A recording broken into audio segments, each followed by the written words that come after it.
Ladies and gentlemen, thank you so much for your presence this morning. Good morning. My name is Savannah Eldridge. I'm the lead organizer for the Abolish Slavery National Network. At ASNN, we envision a United States where all people, without exception, are free from slavery and involuntary servitude, and where all people are protected by their state and federal constitutions.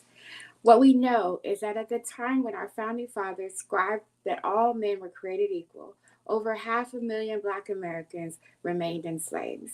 We are here, nearly 157 years later, to close a revolving door that freed some and returned most to the very same conditions from which they fled. Let me be clear, our work is not predicated on wordplay or the reconstruction of words to rewrite history. And although arguments persist about what the language really means, it's really very clear. Slavery is only mentioned in our Constitution as it pertains to the 13th Amendment, and duly noted, the prohibition of slavery and involuntary servitude cannot exist with exceptions, provisions, or excuses. Slavery is prohibited except for those who've been duly convicted of a crime.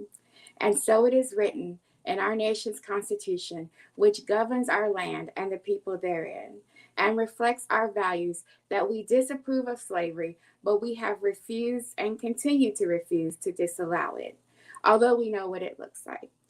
It looks like working in the heat of the day in triple-digit temperatures in Texas prisons with no air conditioning, or the rationing of food or other basic necessities in response to peaceful demonstrations as in Alabama. It just is. And in our states, whether it's our Constitution that carves out specific language to abolish slavery, or whether it defers to the 13th Amendment, which safeguards its practice, what's not arguable is that forced labor continues today. At ASNN, we strongly support the work of our network partners who are taking action to absolutely end the vestige of slavery and are encouraging the residents of the Freedom Five who've been given the opportunity to make the decision to let the people decide in their very own communities. At this time, we'll hear from representatives from each of the 5 states with ballot initiatives this elective cycle, and we'll begin hearing from our Vermont representative, Dr. Mark Hughes, who's the executive director of the Vermont Racial Justice Alliance and working on the campaign for Prop 2.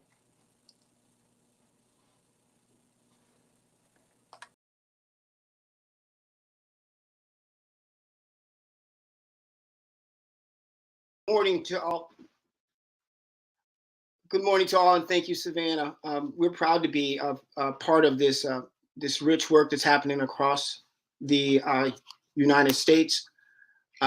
Here in the state of Vermont, we are in a very, very unique position in the state of Vermont, and that is to say that we know and understand that the language in our Constitution clearly provides for exception to slavery. We know that we were the first state actually to do so. In fact, our Constitution reads very clearly that no person born in this country or brought from overseas ought to be holden by law to serve any person as a servant, a slave, or apprentice after arriving to the age of 21 years, unless bound by the person's own consent after arriving to such age or bound by law for the payment of debts, damages, fines, costs, or the like. We also know that this language has existed within our Constitution for the last 245 years. That is dating back to 1777, which predates the Constitution of the United States. In fact, we know that the language in our Constitution served as a precedent whereby which all other states would adopt this type of language with exception clauses. The good thing is we also know that the thoroughly vetted proposal for Amendment 2 has been reviewed by our legislature not just once but twice. And what it says simply is therefore slavery and indentured servitude are in any form are prohibited. We're happy to be a part of this. We know that as it arrives on the ballot, there are many folks in Vermont who are excited about being a part of this campaign. We shout out our statewide partners, Vermont Interfaith Action, as well as our national partners, not just the Abolish Slavery National Network, but also Faith in Action. There's a lot of folks who are looking to get this work done. There's a lot of folks who are excited in Vermont to see it happen. We believe that we will win. We believe that at the end of the day, when it becomes November 8th in Vermont, that we will have accomplished something that has not been accomplished in 245 years in this state. So we say proudly and we say richly, what a time to be alive. We're encouraged to work alongside the Abolish Slavery National Network and our four sister states at this time to get this work done. Blessings to all, and thank you for checking in on us here in the brave little state of Vermont.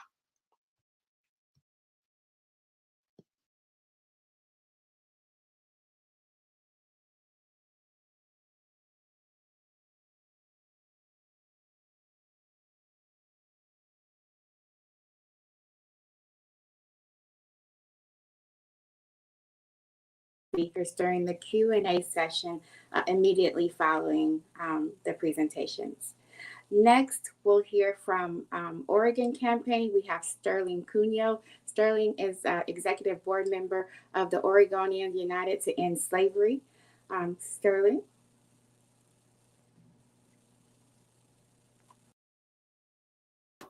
Ballot Measure 112 removes the slavery loophole in Oregon, where upwards to 68% of the residents polled don't even know this racist relic still exists enshrined in both law and practice.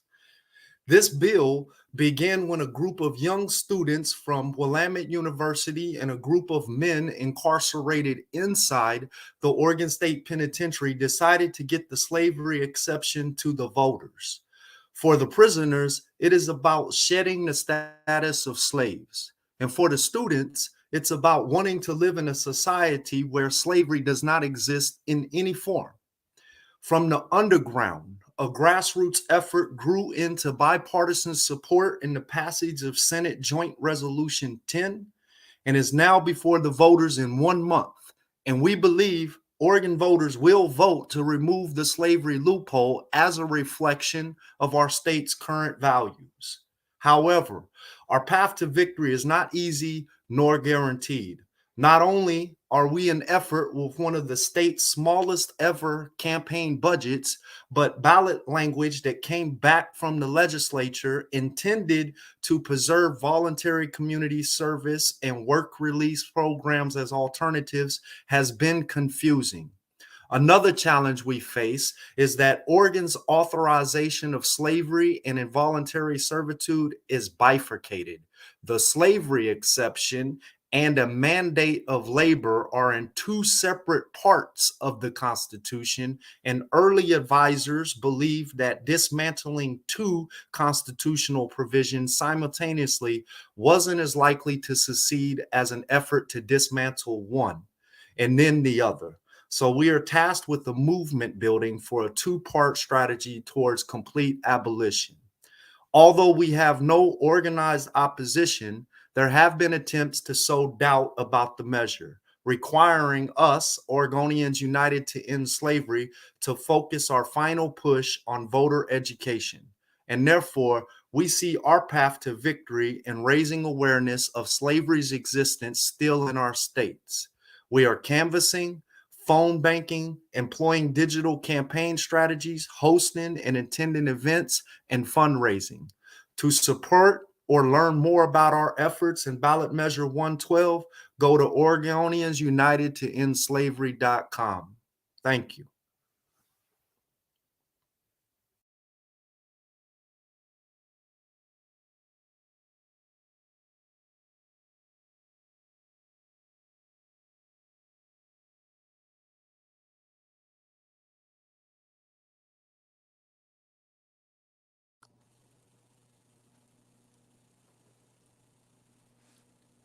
Thank you, Sterling.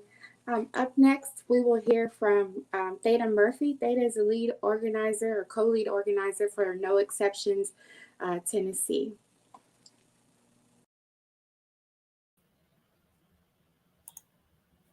Good morning. I'm so happy to be here this morning with my comrades who are carrying this movement forward. In Tennessee, This movement was born behind the walls and was birthed through the collaborative efforts of No Exceptions, Free Hearts, and Unheard Voices outreach. Currently and formerly incarcerated people and the people who love them created this movement and continue to fight for it. When it passes, the victory will be all ours. So Tennessee, the birthplace of the Klan, like the rest of the South, made a seamless transition from plantations to prisons. We have never been free. Slavery was never abolished. It was simply redefined. So it's way past time for universal abolition. As long as we make excuses for why it's okay for human beings to be owned and treated like property, none of our dreams of a just and equitable society can be realized. If anyone is enslaved, no one is free.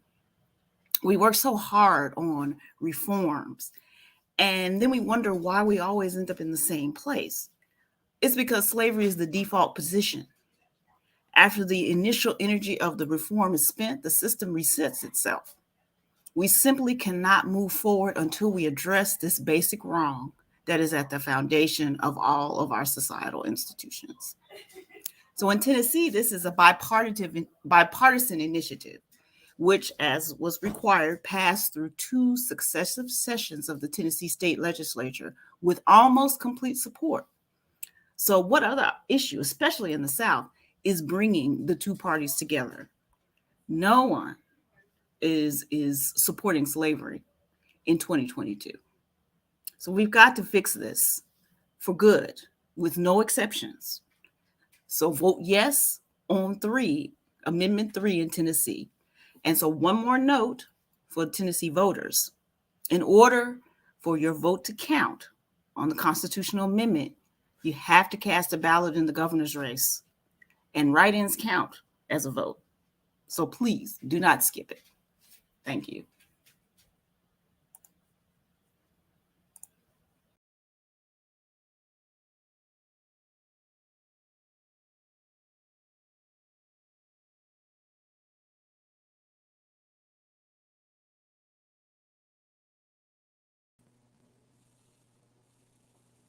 Thank you, Theta.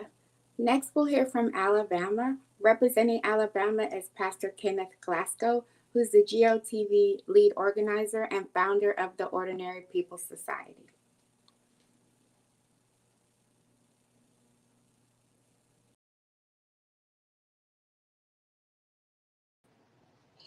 Hey, how you doing? First of all, I would like to tell y'all thank you so much, and we want to give a big ups to Abolish Slavery National Network for joining in with us in a fight that we've been fighting for 20 years, 28 years, inside and outside. When I told the brothers on the inside about this and that we would be able to have it on Alabama Constitution, uh, looking at Alabama Constitution for taking away the racist language, they were ecstatic. One of the things that I want you to know about Alabama is Alabama has the longest, over 5,000 words, constitution in existence, more amendments than any other constitution. And right now, Alabama is under fire by the Department of Justice for their inhumane acts, their inhumane treatment, violating the 8th Amendment and the 14th Amendment. This is work that needs to be done. But the main thing that I want us to focus on Amendment 4, November 8th in Alabama and all across this country, is that it's time to heal. We done suffered from slavery so much, even after slavery have left. We see the results of it through mass incarceration. We see the results of it through all the things that are going on with inhumane treatment. I believe once we take the exception clause of that no man can be under involuntary servitude or slavery out of the mindset, out of it being written in our books and our constitutions across each state, in our federal constitution, then I believe we could take it out of our hearts and ourselves, and we could start to heal each other. As one of my colleagues said earlier, nobody wants slavery. Nobody wants to be the supporter of slavery. So if nobody wants to support it, why is it still written? Once we take away the written part, let me say this being a pastor, whenever they wanted to erase somebody out of history, whenever they wanted to act like that person no longer exists, they struck their names from the books. Once we strike slavery, Good God Almighty, I'm sorry, y'all. I don't want to preach. But once we strike slavery out of our books, out of our constitutions, statewide and federally, then we could finally say slavery is gone. And we could start to heal our relations in our race, in our acceptance of each other, in our classism, and all the other isms that exist. I'm so glad to be involved in this and looking at this. We have a prison strike right now because of the inhumane treatment and everything. And they are willing to do whatever it is to say, hey, we are human beings. We are people. And we just want you to see us that way. We don't want to be here. We don't want to make any more mistakes, but we want to be accepted as people and not slaves. Thank you so much, man. I'm going to end with that before I start preaching, but God bless you and thank you.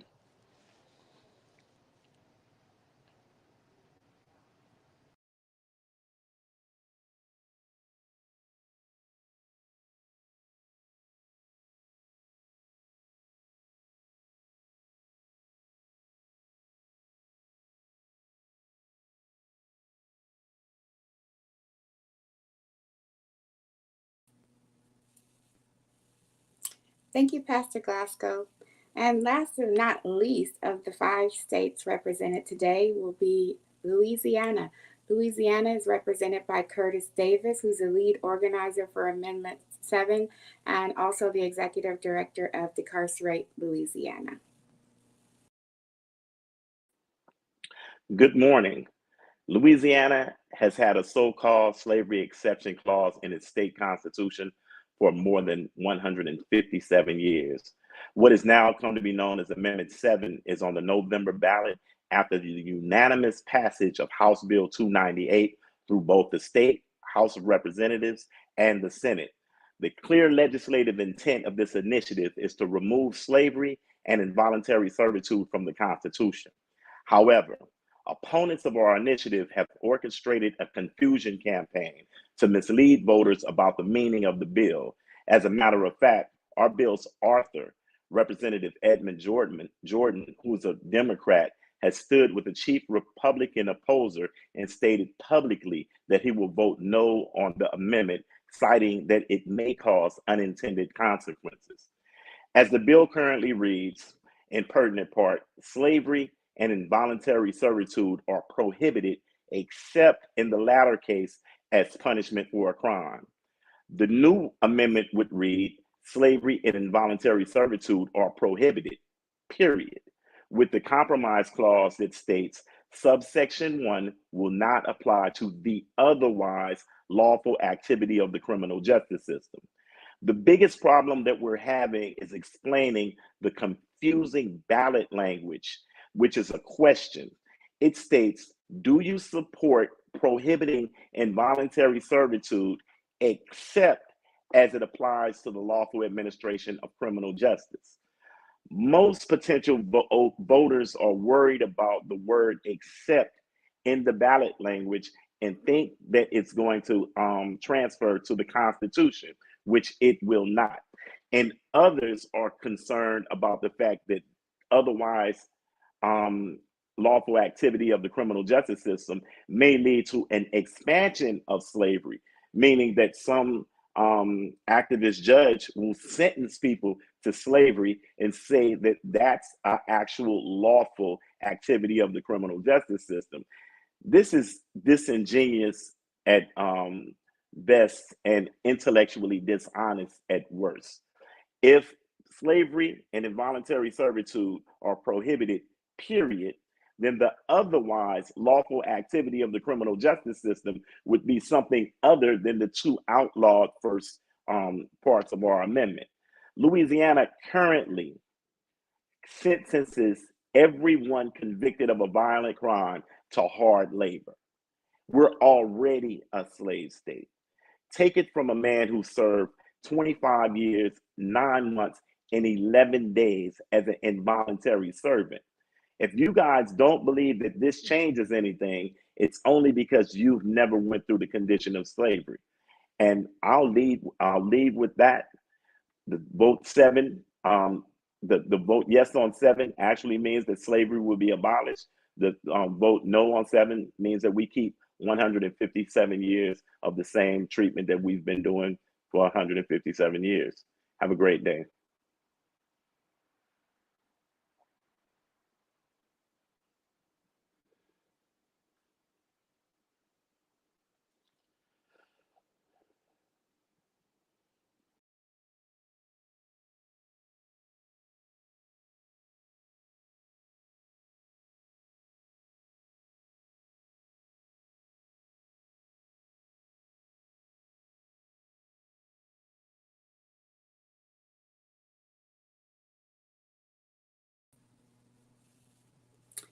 Before we go on to our next speaker, I'd like to thank each of the states represented here today, Vermont, Tennessee, Oregon, Louisiana, and Alabama, for your tireless campaign work.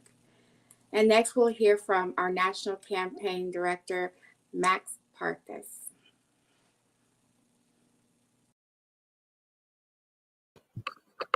Hello, everybody. My name is Max Parthas, and I believe now is the time that we'll be going into the Q&A. If we have received questions from press, we'll go ahead and put those on screen. If they're directed at a particular member of the Freedom Five, we will have them respond to it. And if there are general questions, Savannah and myself will try to answer them. So do we have questions at the moment to our producer?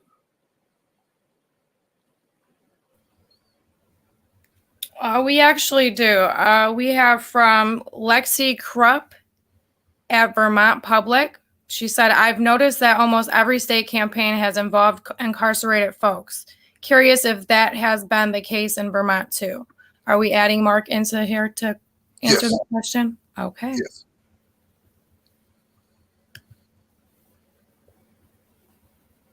Hey, Lexi, thanks for the question. I definitely appreciate it. So we definitely have some members of the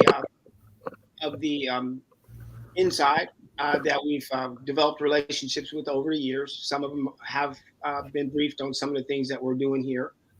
But just to be 100% clear in terms of transparency, Lexi, unlike most any of the other campaigns, our work started on the outside.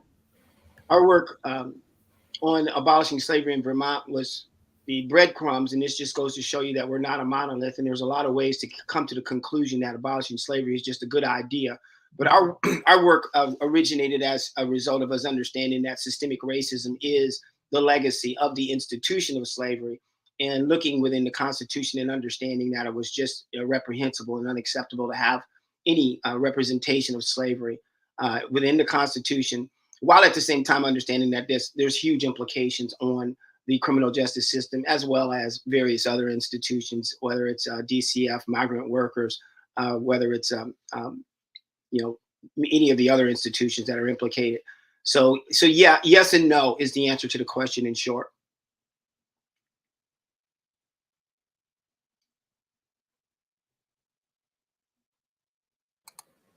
Thank you, Mark. All right. Do we have any other questions at this point, Gina?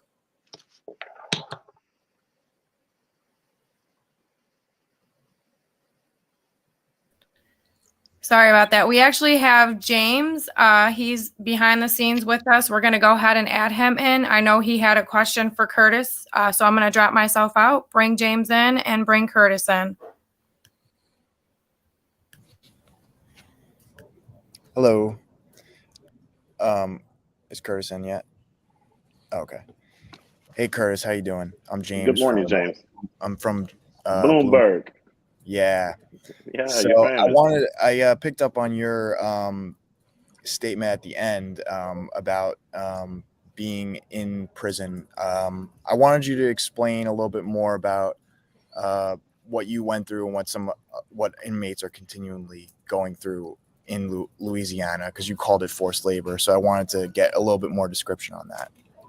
Definitely. I was convicted in Louisiana on a 10-2 jury. That's a non-unanimous jury. We're now calling them Jim Crow juries. So we're in the Deep South in Louisiana State Penitentiary, better known as Angola, and picking cotton, picking okra, peas, pecans, shucking corn, all at the point of a gun. If you fail to work in a speedy, efficient manner, you can be forcefully made to work or eventually even shot.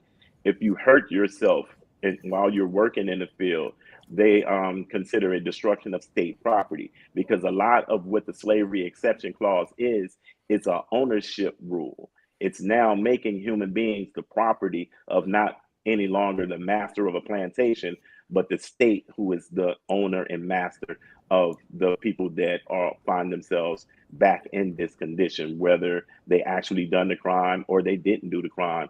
The Louisiana criminal justice system has used their legal apparatus as a weapon against mostly marginalized communities to make you subject and marginalized in such a way that we have returned back into a condition of slavery or involuntary servitude.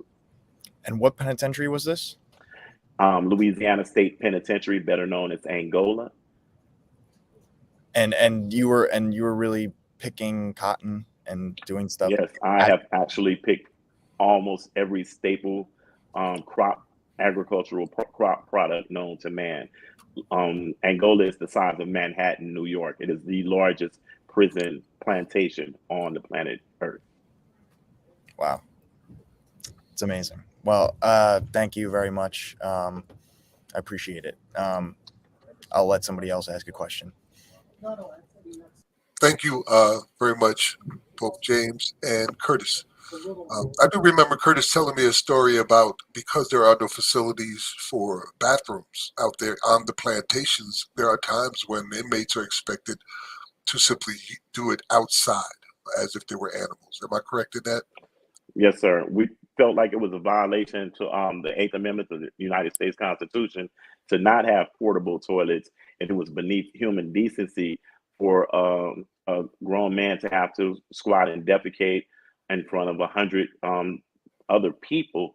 But they feel like now that you're in the condition of slavery or involuntary servitude, you don't have the right that rises to the level that allows you to have privacy when you use the bathroom. Thank you, Curtis, very much. Yes, sir. Gina, do we have other questions?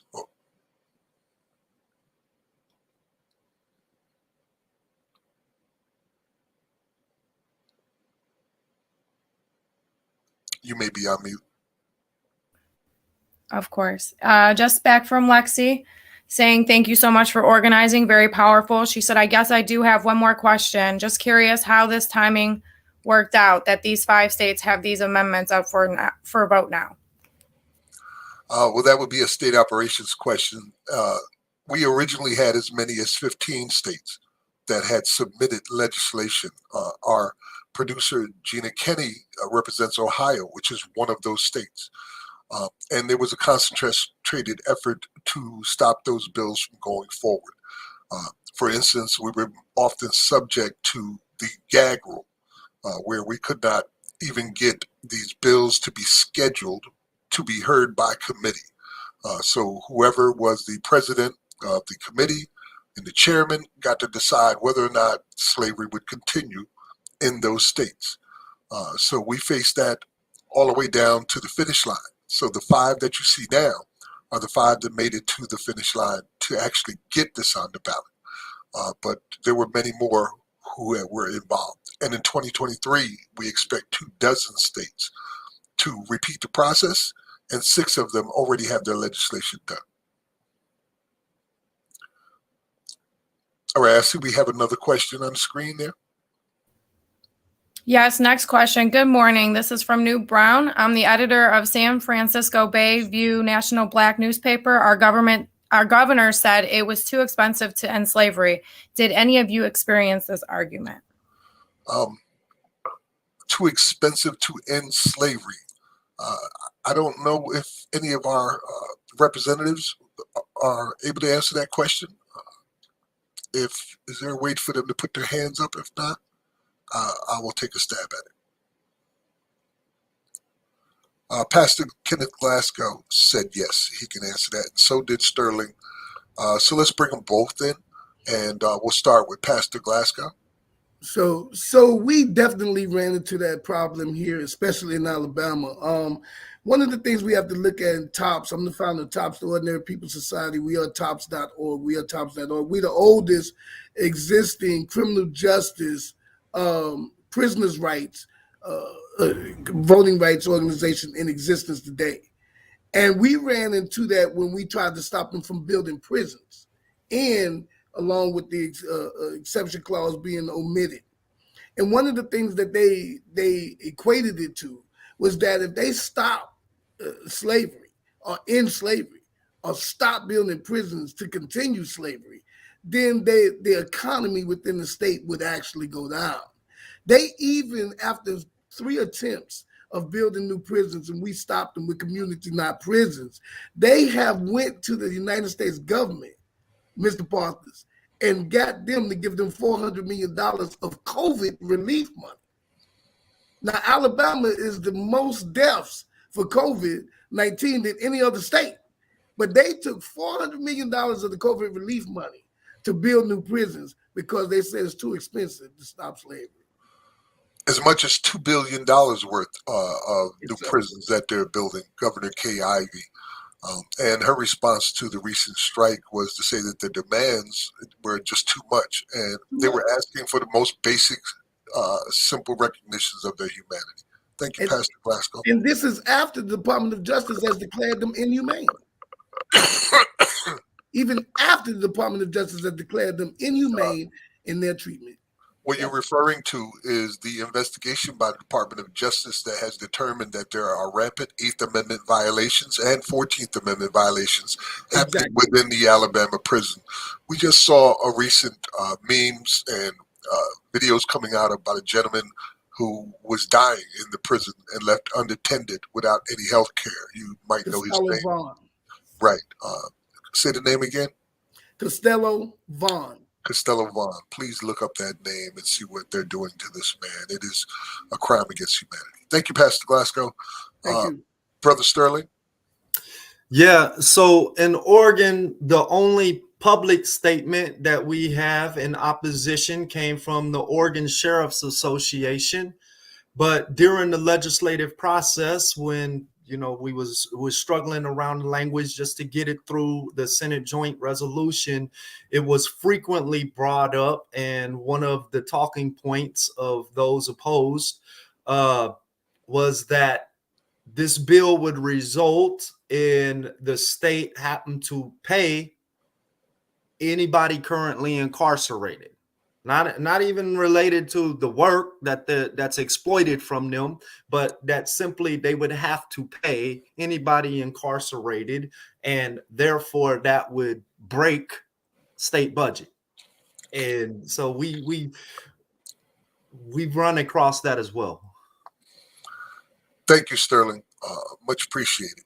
And also thank you, Sister Nube Brown, for bringing that question up. She was referencing what occurred in California, where the argument that killed our bill there was made that if they were to remove involuntary servitude from the state constitution, they would be, and they were forced, I don't know where this came from because it wasn't part of our bill, but they were forced to pay minimum wage to inmates there. It would cost the state $1.5 billion a year in order to pay inmates for the work that they're doing. And we're talking about a state that has the largest carceral population on earth, where there are like 34, 35 prisons with 70 factories built right into the prisons, where they do quite a bit of work there. Nonetheless, what the statement said to the world was that slavery is perfectly fine as long as we claim we can't afford it. And this came from a state that had just got nearly $100 billion in surplus, that was concerned about having to pay $1 billion to people who are fighting forest fires and losing their lives doing it as involuntary servants. All right. Any other questions that we have, Gina?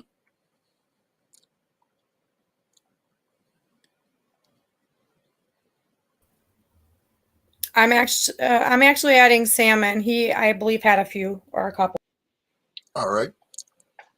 I think the last question that we had, and first of all, I want to say thank you to all the speakers. My name is Sam Haas, and I'm helping ASNN with press. And one of the last questions that we had texted in was about other states looking to join this effort in the years ahead.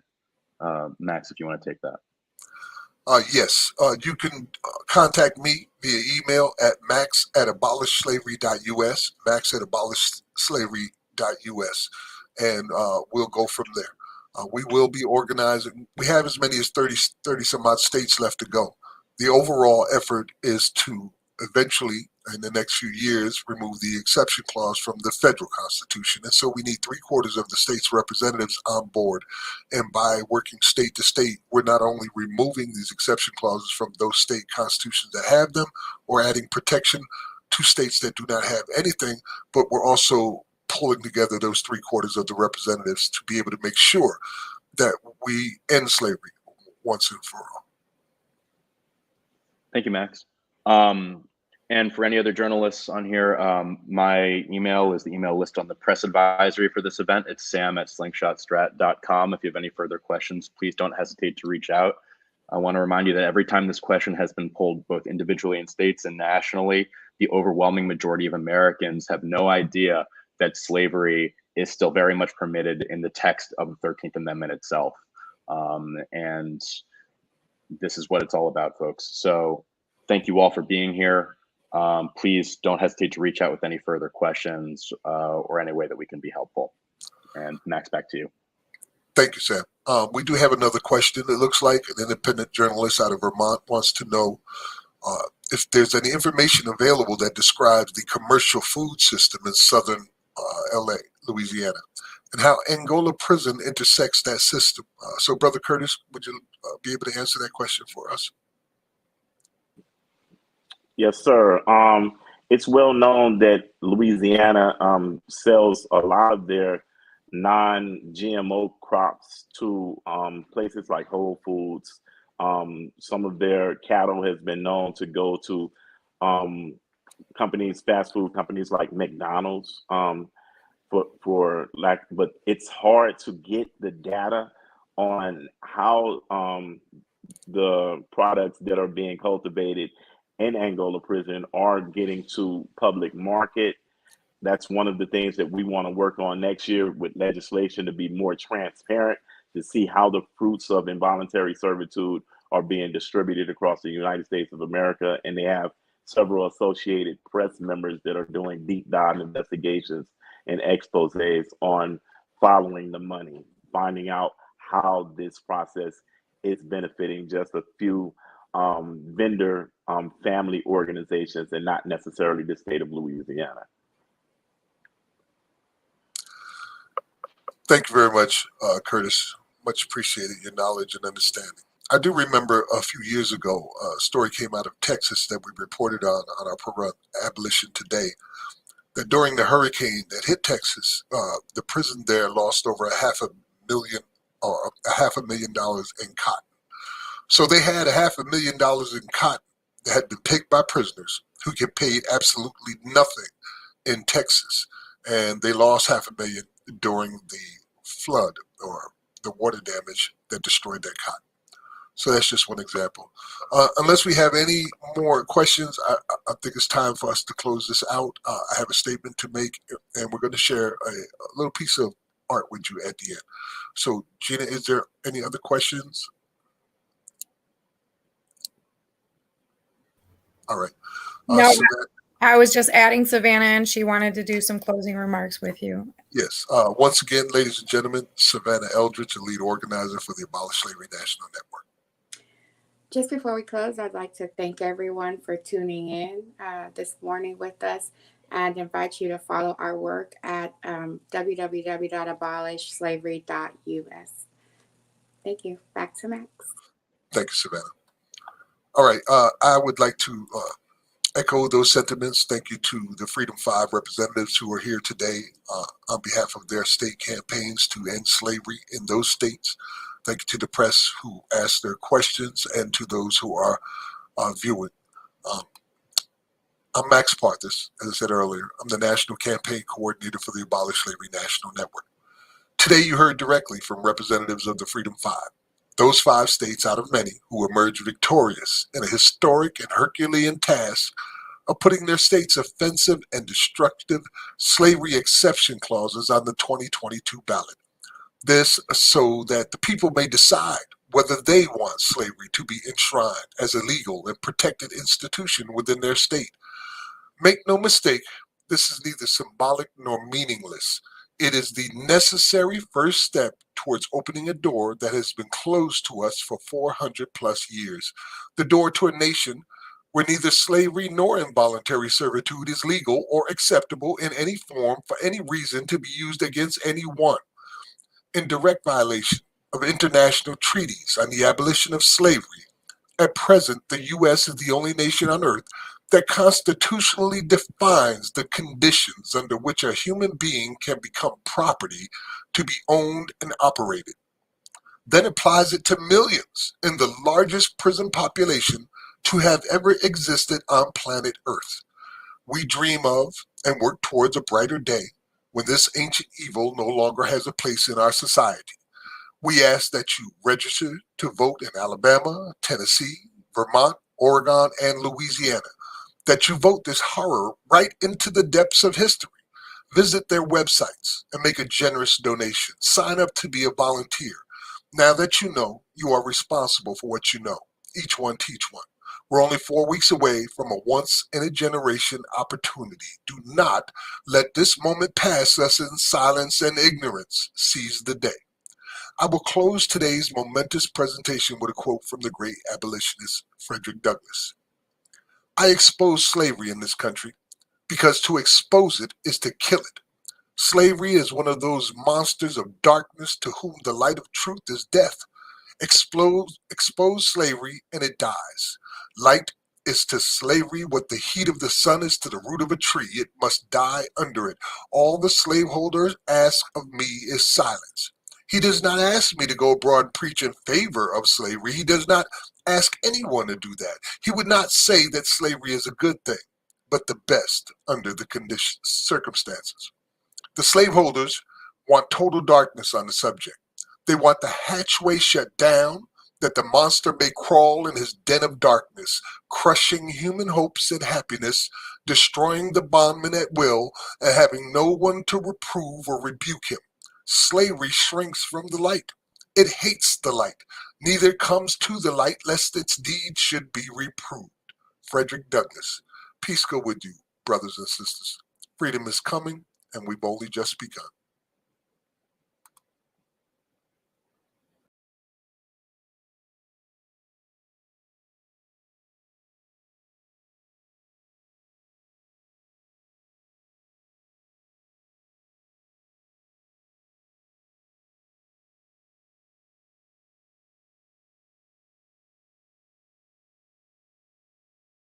We ain't learned shit because history keep repeating.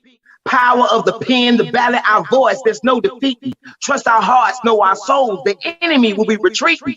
Alec laws, slave patrols, future plantations, you through eating and killing people and destroying families and setting up systems of slavery. 3 strikes, war on drugs, over 2 million incarcerated. This just didn't came to be. Through strategy and lobbying, lying and conspiracy, anything you can think of to stop our prosperity. Worse than injustice. This is just plain out evil. Turn a blind eye because it's not your people. Injustice anywhere is a threat to justice everywhere. That's what kings say. Mandatory minimums, plea deals of death, no due process coming your way. Trials are just scenes on TV that act, perform, a play. Take 3 years or risk 30. These prosecutors play dirty. Media convinces the world them dark folk ain't worth. We savages and criminal, apathy gains subliminal, teach we have no morals, intellect, or principles. So it's easy to lock us away. They animals, they crave, so you beat us and mistreat us, but every dog has its day. Use us to fuel your corporate machine, anything you can dream, from your Idaho potatoes on your table to the sewing of your underwear seam. But that gleam in your eyes gonna flicker, because our comeback gonna be quicker. We peeped your plan, we know your game, we gonna come back bigger, bigger in number. Mass cooperation to combat and dismantle your mass incarceration. Everyone waking up, no more following indoctrination. We demand everything promised to citizens of this nation. So let's fix the flaw in Amendment 13. Stop acting as if it ain't inhumane. Stop acting as if it were you. You wouldn't want someone to feel your pain and fight to make it better, at least decent and fair. No matter what you've done, you still deserve care and consideration as a human being, just trying to live life. No thoughts if they have kids, their mama crying or breaking news to the wife. The call we all dread. You locked up or you dead. Worth more alive, put him in right, 300,000 a head. And it's always about the bread and creating a permanent underclass. Black codes of today, stop and frisk, won't let me pass. Again, live. Constant infringement of my liberty with laws and loopholes to stop me from being free. From being free. From being free. From being free. Can't breathe. Can't breathe.